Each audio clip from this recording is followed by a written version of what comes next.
Здравствуйте! В эфире информационный выпуск Камчик-Шара. И коротко о темах на сегодняшний день. Президент Аслам Бжаня провел расширенное совещание по вопросам инвестпрограммы, срок реализации которой истекает в конце года.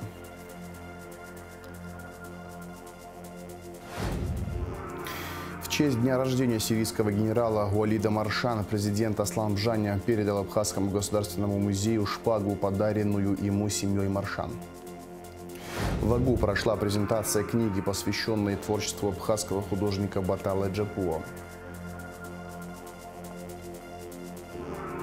Подведены итоги общественной кампании «Апсуаленг», деятельность которой направлена на привлечение внимания к проблеме абхазского языка.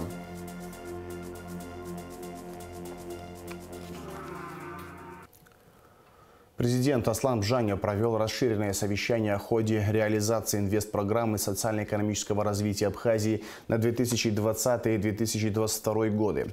В совещании приняли участие вице-президент Бадра Гунба, премьер-министр Александр Анкваб, спикер парламента Лаша Ашуба, генеральный прокурор Адгурагарба, руководство администрации президента, депутаты парламента, главы администрации городов и районов.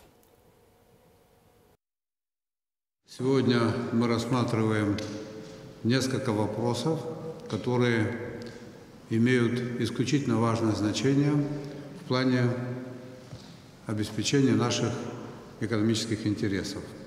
Почему приглашены все министры? Я сейчас обращаюсь к министрам, которым кажется или может казаться, что это не совсем их дело.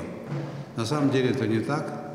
Инвестиционная программа развития Республики Абхазия имеет ключевое значение для нашей экономики. Вы, как руководители ведомства, должны в известной степени в этом разбираться. Хотя бы для того, чтобы информировать наше население о том, что делается в этом ключе. Члены правительства в этом должны неплохо разбираться, потому как люди хотят иметь объективную информацию. Вы бываете в совершенно разных местах, являетесь публичными деятелями, поэтому вам необходимо в этом разбираться.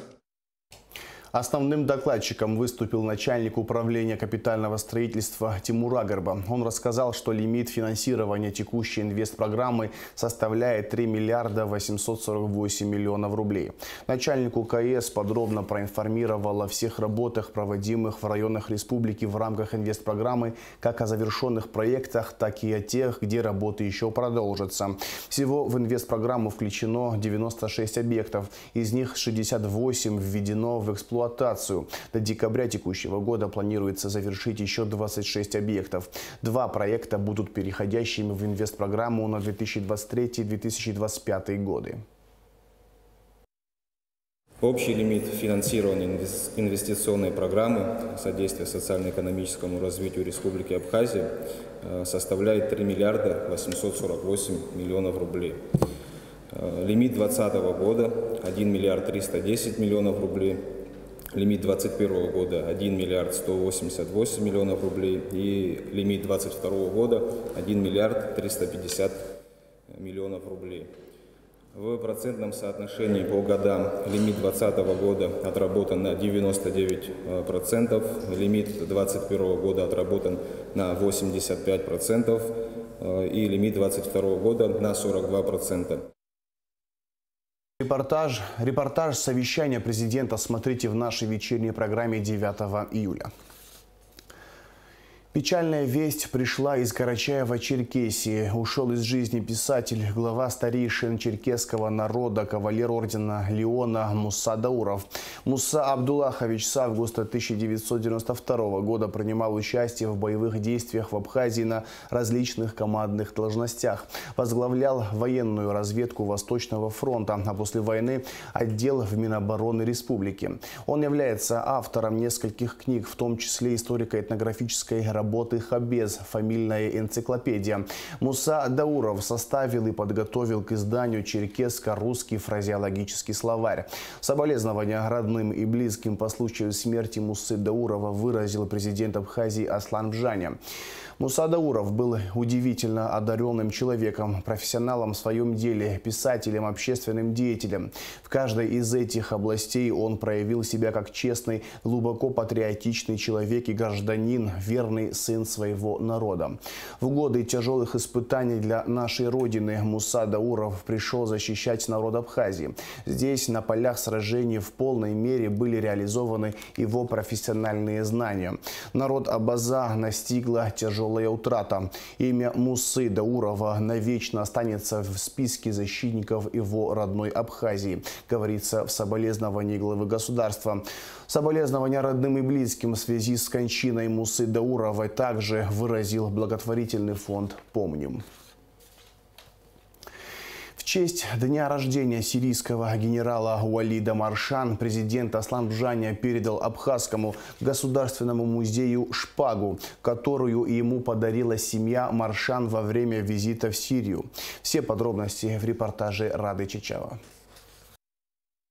Он был военным и общественным деятелем Сирийской Арабской Республики, генерал-майором, представителем абхазской диаспоры. Имя Уалида Маршан значит для нашей страны очень многое. Маршан приезжал в Абхазию в 1982 и 1986 годах. Помогал нашему народу, своему народу, во время Отечественной войны народа Абхазии. Внес значительный вклад в признание суверенитета нашей страны Сирией.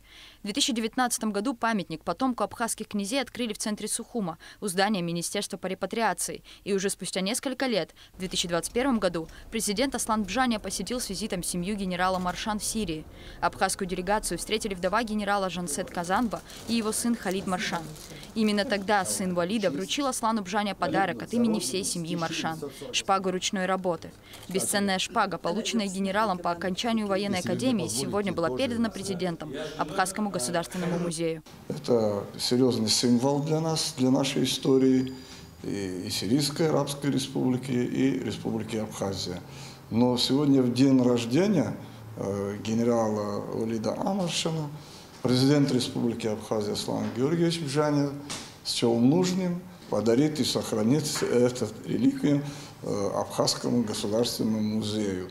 Невероятной красоты оружие ручной работы, являющее собой государственную награду Уалиду Маршан, отныне будет храниться в Государственном музее Абхазии, на исторической родине генерала, которую он безмерно любил. Я хочу отметить, что эта сабля, она инкрустирована всеми родами войск Сирии, парадная, выходная. И для нас это очень ценно. Сама коробка сделана из ценных пород дерева, из перламутра. И этот экспонат займет свое место. Переданная музею сабля станет частью обширной экспозиции, гордостью всего абхазского народа и, безусловно, ярким напоминанием о храбрости, героизме и любви к родине, которыми обладал Уалид Маршан. Я надеюсь на то, что в дальнейшем мы будем получать те предметы, те вещи, которые будут предназначены для нашего народа. В принципе, это его частный подарок, но он решил подарить нам то, что похвально и хорошо. Спасибо ему большое. Говорят, прошлое, хранящееся в памяти, всегда будет частью настоящего. Ведь, не зная прошлого, невозможно понять подлинный смысл сущего и цели будущего. Нет ничего важнее исторической памяти народа, и Уалид Маршан навсегда останется в памяти нашей страны. Рада Чачава, Камила Джопо, Абхазское телевидение. Министр иностранных дел Инал Арзанба встретился с руководителем представительства Россотрудничества в Абхазии Дмитрием Федотовым. Обсуждались актуальные вопросы межгосударственного взаимодействия, совместной реализации проектов в сфере спорта, культуры, поддержки молодых лидеров обеих стран. Достигнута договоренность об увеличении квот на обучение абитуриентов из Абхазии в вузах Российской Федерации. После встречи Инал Арзанба также провел переговоры с руководителем Россотрудничества Евгением Примаковым. Стороны обменялись мнениями по текущим вопросам двусторонней повестки. Министр по чрезвычайным ситуациям Лев Квициня встретился с абитуриентами, поступившими в Ярославский государственный медицинский университет, сообщает пресс-служба МЧС. Вступительные экзамены проходили на базе АГУ. По их результатам из 2 квот на поступление была заполнена лишь 1. В связи с этим экзаменационная комиссия рекомендовала МЧС направить на учебу в Ярославль одну из победительниц республиканской олимпиады, студентку биолого-географического факультета. Лев Квициня поздравил молодых людей с поступлением в вуз и пожелал им успешной учебы. В АГУ прошла презентация книги кандидата педагогических наук, доцента кафедры изобразительного искусства и дизайна Елены Лабахуа. Книга посвящена творчеству абхазского художника Батала Джапуа. Подробности в репортаже Эсмы Гуладзе. Живопись, графика, сценография, монеты, холодное оружие, луки, музыкальные инструменты. Разные грани творческой деятельности художника Батала Джапуа теперь объединены в один каталог. О прошлом и будущем. Так назвала свою книгу кандидат педагогических наук, доцент кафедры изобразительного искусства и дизайна Елена Лабахуа. Когда я преподавала на факультете, приходилось часто встречаться с тем, что мы работаем со студентами, и нам не хватает наглядного материала. Нам хочется много образцов, нам нужно говорить, куда надо обращаться. Ну вот и как бы подходили наши друзья, знакомые, товарищи, они говорили, что каталог такой необходим. Он необходим не для художника, не для его прославления, он нужен нам всем, потому что здесь поднят такой пласт абхазской культуры. Ну вот это та вещь, которая меня сподвигнула на это обратиться. В каталог вошли работы Батала Джапуа с 1994 года. Все предыдущие сгорели во время Отечественной войны народа Абхазии. Иллюстрации пронизаны духом абхазского народа, его культурой и традициями. Тема исторического прошлого нашей страны отражена в серии графических работ и иллюстраций к литературным произведениям. В акварельных картинах созданы образы, относящиеся к разным периодам. В каком бы жанре ни творил художник, для его работ характерны игра света, линий, гармоничные цветовые сочетания и контрасты. Когда художник обращается практически вот ко всем таким значимым пластам истории абхазского общества, его культуры, то есть такие знаковые вещи, как нардский эпос, как легенда Абраскила, не знаю, как наши исторические личности Леон, Келешбей, Последний уход, Махаджирство. То есть все такие знаковые этапы жизни общества абхазской культуры нашли отражение. В книге нашли отражение коллекции холодного оружия, монет, музыкальных инструментов, моделей старинных лодок и галер, а также уникальная коллекция традиционных абхазских луков, признанных международными специалистами. Когда Батал разрабатывал эти монеты, и печатались они в Банке России, в монетном дворе Банка России, то он какие-то новые технологические формы изобрел, то есть заменив proof и proof light, и получилось, то есть они говорили, это невозможно, в результате сделали нечто новое, и оно стало интересно. И его монеты, там тоже можно узнать, что они получают награды, его художественные работы. Это специально в каталоге нумизматики тоже отмечают, то есть особый художественный подход и особый художественный язык. Помимо иллюстраций в каталог включены 5 статей, посвященных творчеству художника.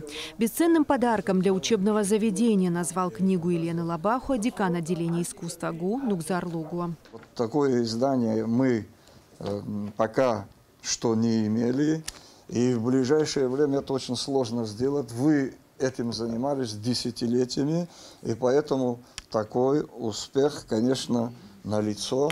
И я благодарю вас за все то, что вы проделали, за все эти годы, за то, что вы так тщательно изучили материал. Не поверхностный материал, я вам скажу, очень идет глубокий анализ. Книга о прошлом и будущем. Каталог Батала Джапуа включает 750 красочных иллюстраций. Эсма Гуладзе, Арина Гухава, Абхазское телевидение. Кровля Лыхнинского храма требует скорейшей реконструкции, иначе могут пострадать храмовая живопись и внутреннее убранство. Министр культуры Дауркова, его заместитель Гарик Сангулия и глава Абхазской православной церкви Виссарион Аплия посетили Лыхнинский храм, где обсудили варианты реконструкции кровельной системы, которая должна быть произведена с сохранением оригинальной черепицы. Лыхнинский храм Успения Богородицы – это один из немногих средневековых православных храмов, дошедших до нас в почти первозданном виде. Он был построен в X-XI веках, а вот сохранившиеся внутри фрески в византийском стиле появились позже, в XIV веке. Подведены итоги общественной кампании «Апсуаленг», деятельность которой направлена на привлечение внимания к проблеме абхазского языка, используя современные способы и методы его изучения. Инициаторы общественной кампании провели круглый стол, где рассказали о проделанной работе и ее результатах. Поддержку в проведении общественной кампании оказал благотворительный фонд социально-культурных инициатив. Общественная компания «Апсуаленг» была создана месяц назад. Идея принадлежит 3 молодым людям – Нале Чачхале, Астану Хашик и Валерии Аршба. Главная цель – популяризация использования абхазского языка в повседневной жизни. Мы не ставили каких-то глубоких, грандиозных целей для того, чтобы заявить о себе. Однако мы поставили для себя личную цель для того, чтобы исследовать проблемы изучения и популяризации абхазского языка в обществе. То есть мы проводили встречи, проводили акции, кампании, мы приводили презентацию, в которой рассказывали все, что делали. В основном мы стремились популяризировать именно в социальной сети Instagram. Для себя мы выявили ряд вопросов, которые необходимо поднимать для того, чтобы понять проблему популяризации языка. По словам Валерии Аршба, они решили рассказать об итогах проделанной работы и поднять вопросы, чтобы понять, почему проблема родного языка существует, в чем молодежь может быть полезна и как государственные и частные структуры могут взаимодействовать для ее решения. Мы понимаем, что проблема одна из первых у нас в стране, что ее тяжело решить, однако на своем уровне решили внести свой вклад и, самое главное, понимать, для того, чтобы с этой проблемой в будущем что-то делать. Активисты создали страницу в Инстаграме, где рассказывают о частных и государственных проектах по изучению и развитию абхазского языка, о трудностях и проблемах, с которыми сталкиваются при их реализации. Интересные и познавательные аспекты абхазского языка, его особенности и историю. Подписчикам предлагается проговорить абхазские скороговорки, и тем, у кого это получается, вручают подарки. Проводили показы фильмов и мультиков, продублированных на абхазский язык. По словам Валерии, большое количество людей просматривает публикации и делятся ими. Достаточно серьезно к этому подошли, поскольку старались воссоздать те тренды и течения, и направления, которые интересуют сейчас молодежь. Следили очень серьезно за статистикой. То есть наш дизайнер хорошо продумывал все посты. Постарались внедрять более каких-то трендовые какие-то новшества для того, чтобы популяризировать вообще изучение языка в Инстаграме. Важным моментом общественной кампании было озвучивание и информационное освещение проектов, которые проводятся в области изучения языка. Так, на странице «Апсуаленг» рассказывается о Сабине Кете, девушке, создающей мягкие игрушки, говорящие на абхазском. Об Астамуре Квисыне, мультипликаторе, авторе мультфильма «Геройство Браскила». Об Амре Лагое, организовавшей в Гудауде курсы по изучению абхазского языка. Проводились такую своего рода анализ статистики, который выявил, что молодым людям интересно изучение абхазского языка. Они нам сами писали, участвовали в конкурсах, выигрывали призы. И большой вклад внесли тем, что были не безучастны. Были репосты, информационное освещение. То есть получается, что отдача от публики была. Участница круглого стола Амра Лакоя рассказала о курсах по изучению абхазского языка. На сегодняшний день функционирует 3 группы. Это около 35 детей. Огромный интерес, к сожалению, только 35 детей, потому что все упирается в оплату преподавателя, к сожалению, да. И заявок у меня на сегодняшний день, я уже перестала вести счет, их, наверное, за 70 человек минимум. У меня бывает в день по 5-6 человек пишут и просят, в прямом смысле слова просят принять их детей. И когда я говорю, что я с огромным удовольствием бы это сделала бы, но нету, к сожалению, да, вот возможности сегодня набрать группу дополнительную, мне больно даже отказывать людям, видя, как они хотят это делать. К сожалению, не все родители могут оплачивать данные курсы, они у меня проходят все 2 года, что я этим занимаюсь, курсы для всех бесплатные. По мнению участников Апсуаленг, для интеграции проектов по развитию абхазского языка в общество необходима более масштабная информационная работа. Молодые люди выразили готовность помочь в этом вопросе. Шазина Ханагуа, Арина Гухава, Абхазское телевидение. Вышли в свет 2 тома 5-томного издания трудов видного кавказоведа, фольклориста, этнографа Артура Артемовича Аншпа. Книги вышли в серии «Апсуат Цаютшанагатша. Ведущие абхазоведы». 1-й том – поэтика абхазского нардского эпоса, а 2-й – абхазский фольклор и действительность. Об этом сообщает Академия наук Абхазии. В завершении выпуска расскажем о погоде.